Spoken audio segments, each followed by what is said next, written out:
YMS has been hiding his debate bro power level. Really? I like Adam. I hear from Groiper. The same arguments I heard yesterday when Tariq Nasheed's followers came into my replies is the same thing I hear from Groipers, white nationalists, all of it. So, I mean, again, what I'm trying to say that Tariq Nasheed fundamentally is not a left-wing person, and the Klan, like you've tried to assert, is not a left-wing organization. They don't have left-wing beliefs. I don't know, man. I would say they're a little bit more left-wing than myself. I mean, racial segregation. So what you're more right-wing than the Klan? Okay, wait, you would say you're more right-wing than the Klan, then? You would say that? No, not fully. No, because I just said that. So you're about on par with them. I'm just not a racial segregationist. Look, it's like this. I don't mind homosexuals. Don't mind trans people. I like people. People are people. I love people for who they are. But I'm not a racial segregationist. And well, that's. Maybe it's the extreme left and the extreme right that are the segregationists altogether. But to sit there and say they. By the way, so a lot of people call this no true Scotsman. I defend this to my dying breath. If you're an ethno-nationalist of any kind, you're right wing. I don't care. You can be. I don't care what your justifications are, what your arguments for it are, what possible outcomes it could achieve. You're right wing. There is nothing more fundamentally pro hierarchy than literally.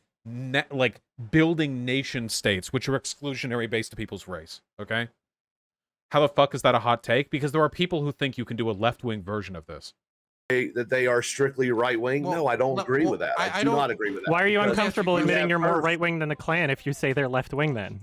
Why are you walking back on whether or not you're more right wing with the Klan? Because if you're serious about what you're saying and they are left wing, then you should be perfectly comfortable saying, you know what, I am more right wing than the Klan. But you just got embarrassed and you took it back. So clearly you don't believe that, right? Sorry. Hey. Okay. So. Hey, that was pretty good. That was a pretty good identification of an inconsistent set of statements, and then I don't know who you are, dude. I hear you. Don't care. Nice. That was good. Debate bro moment. That's good. That's good. Is left or right in this case based on economic or social positions? My belief has always been, and some people say this is entirely reductive, but I do believe this, that right-wing political positions are ones which manifest, defend, or exacerbate hierarchies, and left-wing political positions are ones which minimize, reduce, delegitimize, or eliminate hierarchies. So you can have as much of a left-wing aesthetic as you want, but ultimately, if the product of your left advocacy is an exacerbation of hierarchy in society, I will consider it right-wing. So left auth and right lib don't exist? Correct. I don't think they exist. I don't. Now, there are people, mind you, who are, for some reason, super anti-government authoritarianism, but pro-state authoritarianism. Or sorry, pro-corporate authoritarianism. There are people who are like that, but I don't think that they're on a separate axis from people who are more traditionally anti-authoritarian or pro-authoritarian. I think they just have an ideologically idiosyncratic set of views that fit on what is otherwise a fairly clear spectrum between hierarchy and egalitarianism. Now, obviously, when it comes to the implementation of these values, it's always going to be really fuzzy. So you believe the Soviet Union was fascist? Yes. It's always going to be a little bit fuzzy. It's going to be difficult to, meaningfully put things in point relation to each other, and sometimes there's going to be a little bit of ambiguity, but the traditional understanding of what is left or what is right just does not survive the existence of fascism. Third positionism, I think, just completely reveals how meaningless the left-right divide is, in older terms, because it is such a confused hodgepodge of ideas that could be argued to be left or right if looked through a traditional lens.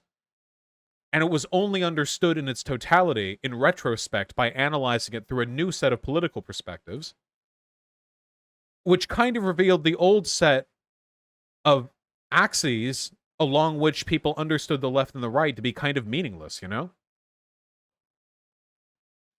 I think if you put a gun to my head, my position is that political axes, political compasses, all that shit are pretty dumb and reductive no matter what. But generally speaking, I'm going to argue against hierarchy and for egalitarianism.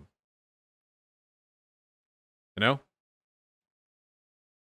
Generally speaking, it's anti-communist or socialist to be some kind of nationalist. You can make arguments for some kind of like temporary advancement of left values through nationalism if you want. Like, for example, Kurdish nationalism is potentially something which can be liberating from ethnic oppression, but it's also something that could potentially just be a smaller manifestation of a previous existing bias. For example, how far does the apple fall from the tree? Do you reject the hierarchies you came from, or do you simply replicate them in your favor? A good example of this is Israel. Jews were like the most persecuted people in Europe, and they're still pretty shit on in Europe, not to mention the rest of the world. You go over to Israel, and now they have engaged in the replicative process of transferring all of the systems of oppression they suffered into means of oppressing another population itself. They are replicating that system. But it's possible that Israel might not have been such a project. What about a version of Israel where they built Israel with the cooperation of Palestinian people? Maybe there was a little bit of tension, but they worked together and they allowed for like the building of the Israeli project in tandem. The Israelis brought like Western legitimacy and wealth, and the Palestinians like lend out some of their land, and just like they worked together on this, and Israel became a collaborative project where they try to work together in their holy land, and like stuff like that. Now that would have still been a form of nationalism, and you can say maybe this is pie in the sky, maybe this is idealistic, possibly, but conceptually, if that had happened, that would have been an example of nationalism, the Israeli national project, being egalitarian, because it would have been implemented in a way which was meant to mitigate the ethnic and religious oppression that Jews have gone through. Does that make sense?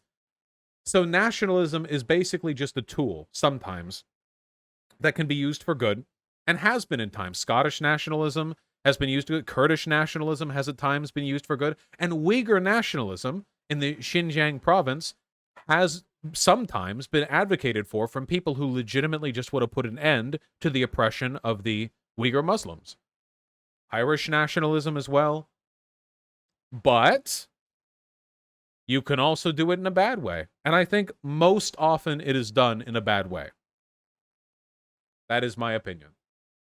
I think this is a conflation between nationalism and self-determination. Well, if the self-determination leads to the formation of a new nation, I mean, that's what I'm talking about. It's called civic nationalism. No, civic nationalism, you're talking about civic nationalism is just nationalism without an ethnic component. It's civic nationalism in the sense that it's purely an endorsement of the state apparatus. I'm talking about revolutionary nationalism or liberating nationalism. What's the term? Anti-imperialist nationalism? Well, I'm talking emancipatory nationalism. Thank you. Well, I'm talking about something. Do you think you can have revolution without nationalism? Sure, but nationalism is a pretty good way of getting people on your side. Do you think Cuba is nationalist? That's kind of a reductive question, no? Isn't every country going to be nationalist almost by definition? I mean, what country of people would you go to and they would be, and they'd be like, no, we don't care. It seems like pretty much every country will have people who are like this. Have I never heard of sewer nationalism before? Hey, don't test me.